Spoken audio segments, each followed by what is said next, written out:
Hi everyone, welcome to our channel. ఈ దసరా సెలవుల్లో పిల్లలకి స్నాక్స్గా పెట్టడానికి చాలా క్విక్ అండ్ ఈజీగా అయిపోయే 4 రకాల పిండి వంటలు ఎలా చేయాలో చూద్దాం. ప్రాసెస్లోకి వెళ్లే ముందు సబ్స్క్రైబ్ చేసుకోవడం మర్చిపోకండి. మన ఫస్ట్ రెసిపీ వచ్చి రవ్వ లడ్లు. ఈ రవ్వ లడ్లు చాలా క్విక్గా అయిపోతాయండి. ఈ రవ్వ లడ్లు చాలా సాఫ్ట్గా జ్యూసీగా ఉండేలాగా పక్కా కొలతలతో ఎలా చేసుకోవాలో ఈ వీడియోలో చూసేద్దాం. రవ్వ లడ్లు కోసం ముందుగా డ్రై ఫ్రూట్స్ని ఫ్రై చేసుకుందాం. దానికోసం 2 టీ స్పూన్స్ నెయ్యి వేసుకొని అందులోకి ఒక 10 దాకా జీడిపప్పులు వేసుకొని జీడిపప్పులు లైట్గా వేయించుకోవాలి. జీడిపప్పులు కొంచెం వేగిన తర్వాత అందులోకి ఒక 15 కిస్మిస్ల దాకా వేసుకొని డ్రై ఫ్రూట్స్ మొత్తం బాగా ఫ్రై అయ్యేదాకా వేపించుకోవాలి. డ్రై ఫ్రూట్స్ ఇలా ఫ్రై అయిన తర్వాత తీసుకొని ఒక బౌల్లో పెట్టుకోవాలి. ఇప్పుడు అదే కడాయిలోకి 1.5 కప్ దాకా బొంబాయి రవ్వని వేసుకొని బాగా ఫ్రై చేసుకోవాలి. బొంబాయి రవ్వ బాగా వేయిందంటే కొంచెం కలర్ మారి అలానే అరోమాటిక్ స్మెల్ వస్తుంది. ఆ స్మెల్ వచ్చేదాకా మనం ఫ్రై చేసుకోవాలి. ఇప్పుడు మన రవ్వ బాగా ఫ్రై అయిపోయింది. ఇలా ఫ్రై అయిన రవ్వని తీసుకొని పక్కన ఉంచుకుందాం. ఇప్పుడు అదే కడాయిలోకి ఇంకొక టీ స్పూన్ దాకా నెయ్యి వేసుకొని అందులోకి ఒక 2 టేబుల్ స్పూన్స్ దాకా గసగసాలు వేసుకోవాలి. ఈ గసగసాలు వేయటం వల్ల రవ్వ లడ్డుకి చాలా టేస్ట్ వస్తుంది. దీన్ని మాత్రం స్కిప్ చేయకండి. ఇక్కడ గసగసాలు కూడా బాగా ఫ్రై అయిపోయినాయి. వీటిని కూడా తీసి పక్కన పెట్టుకుందాం. ఇప్పుడు ఒక బౌల్లోకి 2 కప్స్ షుగర్ తీసుకొని ఆ షుగర్ కరగడం కోసం ఒక 1/2 కప్ వాటర్ తీసుకొని కరగపెట్టుకోవాలి. ఇక్కడ షుగర్ బాగా పాకం రావసరం లేదు, జస్ట్ తీగ పాకం వస్తే సరిపోతుంది. మనం ఇక్కడ 1.5 కప్ రవ్వకి 2 కప్స్ షుగర్ తీసుకుంటే కరెక్ట్గా సరిపోతుంది. కొంచెం తీపి తక్కువ తినే వాళ్ళైతే షుగర్ క్వాంటిటీని కొంచెం తగ్గించుకోండి. ఇలా షుగర్ మొత్తం మెల్ట్ అయిన తర్వాత తీగ పాకం వచ్చిందో లేదో చెక్ చేసుకోండి.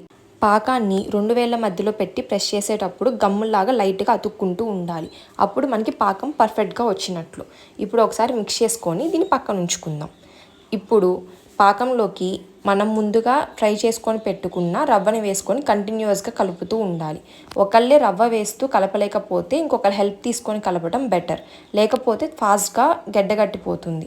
రవ్వ వేసి మిక్స్ చేసిన తర్వాత అందులోకి 1/2 కప్పు దాకా ఎండు కొబ్బరి, మనం ఫ్రై చేసుకున్న గసగసాలు, డ్రై ఫ్రూట్స్ వేసుకొని బాగా మిక్స్ చేసుకుంటూ ఉండాలి.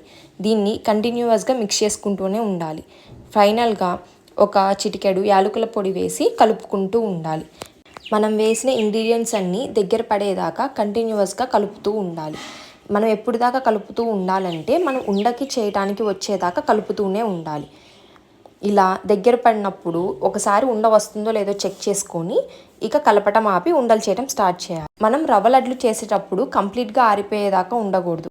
కంప్లీట్గా ఆరిపోతే పాకం గట్టిపడిపోయి ఉండలు చేయడానికి రాదు. ఉండలు చేయడం కోసం చేతికి కొంచెం నెయ్యి రాసుకొని ఉండకు సరిపడ పిండి తీసుకొని మనం చూపిస్తున్న విధంగా ఉండలు ఒత్తుకుంటూ ఉండాలి. ఒకళ్ళే ఉండలు చేయలేకపోతే 2-3 ఒకేసారి ఉండలు చేస్తుంటే ఫాస్ట్గా అయిపోతుంది. అంటే పిండి గట్టిపడే లోపే ఉండలు చేయటం అయిపోవాలి.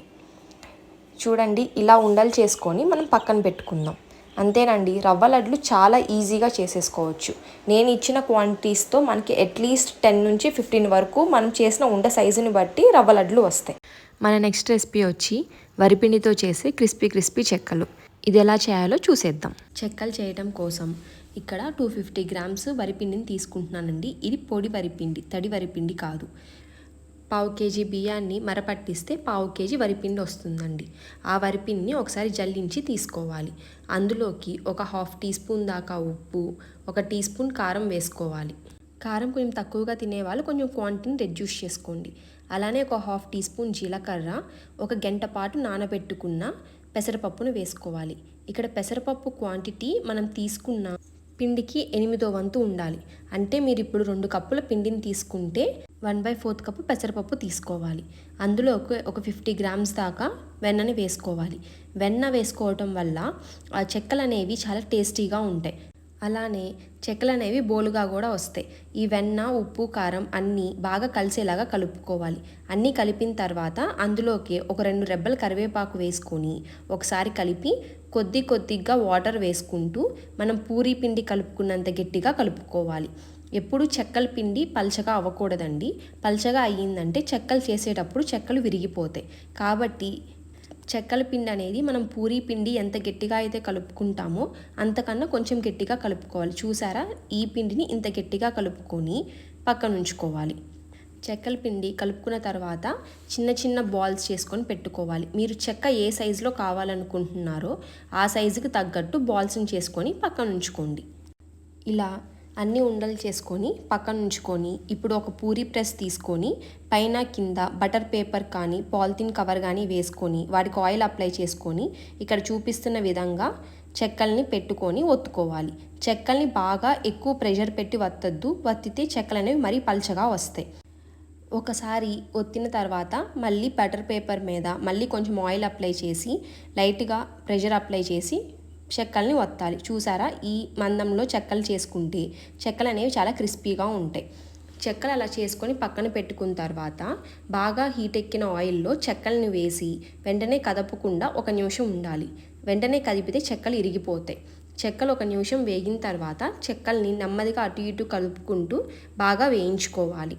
చెక్కలు వేగాయో లేదో తెలియాలంటే చెక్కలు వేసినప్పుడు పొంగు వస్తుంది కదండి, ఆ బుడగలు ఉడుకంతా ఆగిపోవాలి.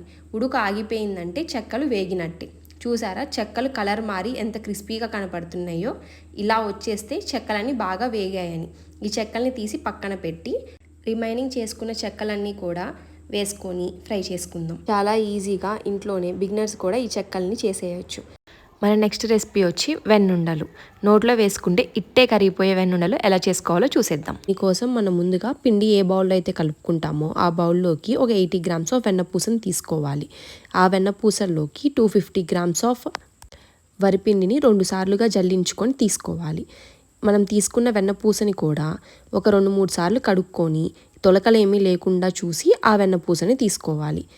తీసుకున్న వెన్నపూస మొత్తం పిండిలోకి బాగా కలిసేలా కలుపుకోవాలి. చూసారా, వెన్నపూస మొత్తం పిండిలో కలిసిపోతే చూపిస్తున్న కన్సిస్టెన్సీలోకి పిండి వస్తుంది. ఇలా కలుపుకున్న పిండిలోకి మనం పచ్చి పాలను పోసుకోవాలి. కాచిన పాలు కాదండి, పచ్చి పాలు పోస్తేనే ఆ టేస్ట్ అనేది బాగుంటుంది. ఇందులోకి ఒక 125 ml దాకా పచ్చిపాలు పడతాయి. కానీ ఒకేసారి పాలును పోసుకోకుండా కొంచెం కొంచెంగా పాలును పోసుకుంటూ కలుపుకోవాలి. నాకైతే ఈ 125 ml పచ్చిపాలు ఇందులోకి పట్టాయి. మీరు చూసుకొని కలుపుకోండి. ఒకవేళ పిండి మీకు ముందుగానే సాఫ్ట్గా అయిపోతే కొంచెం తక్కువగా పచ్చిపాలను పోసుకోండి. ఇలా పచ్చిపాలని కొంచెం కొంచెంగా పోస్తూ పిండిని చాలా అంటే చాలా సాఫ్ట్గా కలుపుకోవాలి. మనం ఉండలు చేసేటప్పుడు పైన ఏమీ క్రాక్స్ రాకుండా రావాలి.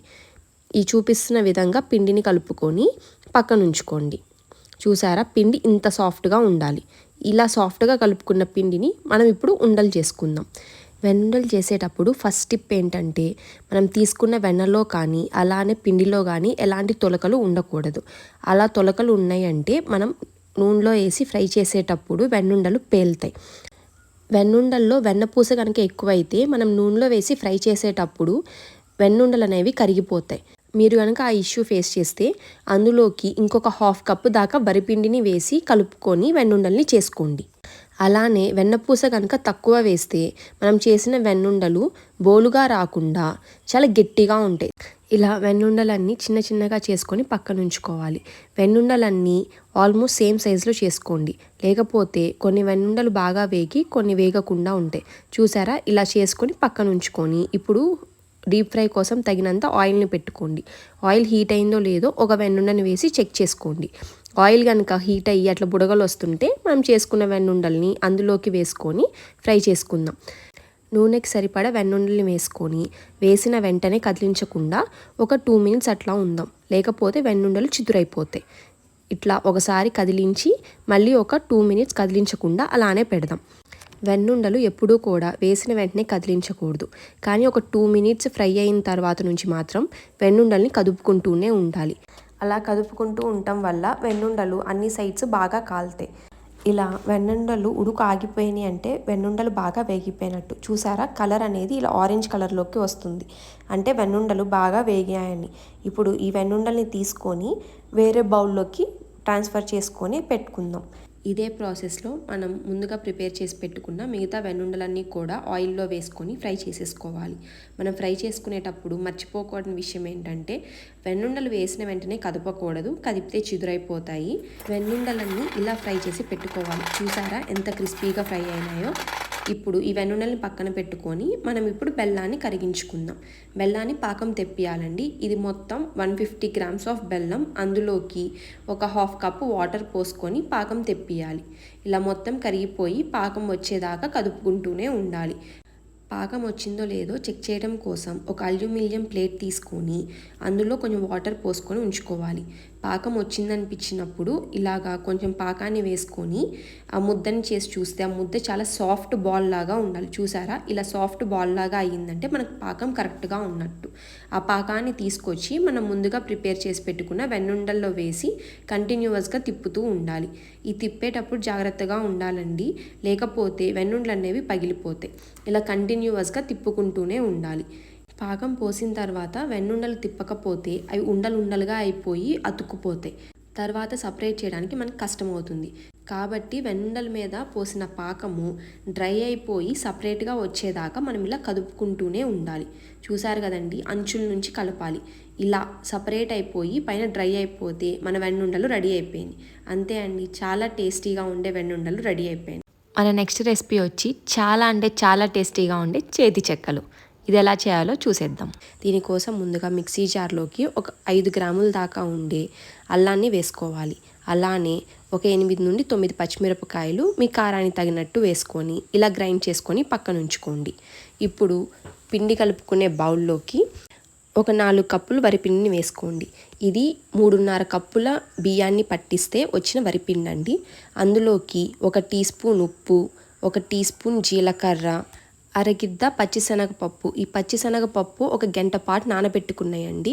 ఈ పచ్చిశనగపప్పుని వేసుకోవాలి. ఈ పచ్చిశనగపప్పుతో పాటు మనం ముందుగా గ్రైండ్ చేసి పెట్టుకున్న అల్లము అలానే పచ్చిమిర్చి పేస్టును కూడా వేసుకోవాలి. మీకు కొంచెం కారం ఎక్కువగా కావాలనుకుంటే పచ్చిమిర్చి క్వాంటిటీని కొంచెం పెంచుకోండి. ఎందుకంటే మనం ఈ చెక్కల్లోకి కారం అనేది అసలు వాడం, మొత్తం పచ్చిమిరపకాయతోనే కారం అనేది వస్తుంది. అలానే ఇందులోకి ఒక 100 గ్రాముల దాకా వెన్నని వేసుకుంటున్నాను. మనం నెయ్యి చేయటం కోసం యూజ్ చేస్తాం కదండి వెన్న, ఆ వెన్నని. ఈ క్వాంటిటీస్ అనేవి కరెక్ట్గా సరిపోతాయి. ఈ వెన్నని యాడ్ చేయటం వల్ల మనకి చెక్కలు అనేవి చాలా బోలుగా వస్తాయి. ఈ వెన్నని పిండి అంతా బాగా కలిసేదాకా ఒత్తుకుంటూ ఉండాలి. చూసారా, ఇలా మనం ముద్ద చేస్తే ఇలా వచ్చి ఇలా పొడి పొడిలాడుతూ అయిపోవాలి. వెన్నని బాగా మిక్స్ చేసిన తర్వాత ఇందులోకి కొద్దిగా వాటర్ పోసుకుంటూ పిండిని చాలా సాఫ్ట్గా ఒత్తుకోవాలి. జనరల్గా మనం ఇక్కడ తీసుకున్న 4 కప్స్ ఆఫ్ పిండికి 2 కప్స్ ఆఫ్ వాటర్ పడుతుందండి. మీరు చూసి యాడ్ చేసుకోండి. ఇలా సాఫ్ట్గా ఒత్తుకున్న పిండిని ఇక్కడ చూపిస్తున్న విధంగా పాముల్లా చేసుకొని మధ్యలో ఉన్న 3 ఫింగర్స్ మీద పెట్టుకొని చూపిస్తున్న విధంగా ప్రెస్ చేసుకోవాలి.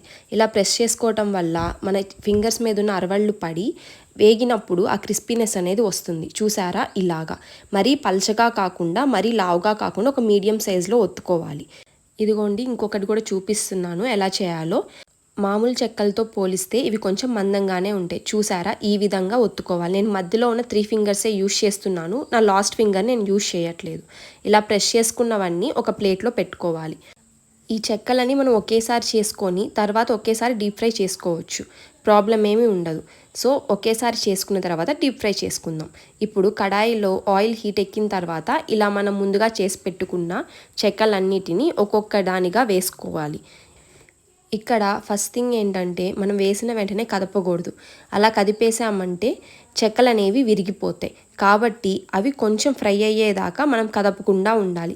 అట్లీస్ట్ ఒక 5 to 6 మినిట్స్ అన్న కదపకుండా ఉంటే చెక్కలు అనేవి కొంచెం వేగేసి ఇరగకుండా ఉంటాయి. ఇలా ఒక 5 మినిట్స్ తర్వాత చెక్కల్ని అటు ఇటు తిప్పుకుంటూ బాగా కాల్చుకోవాలి.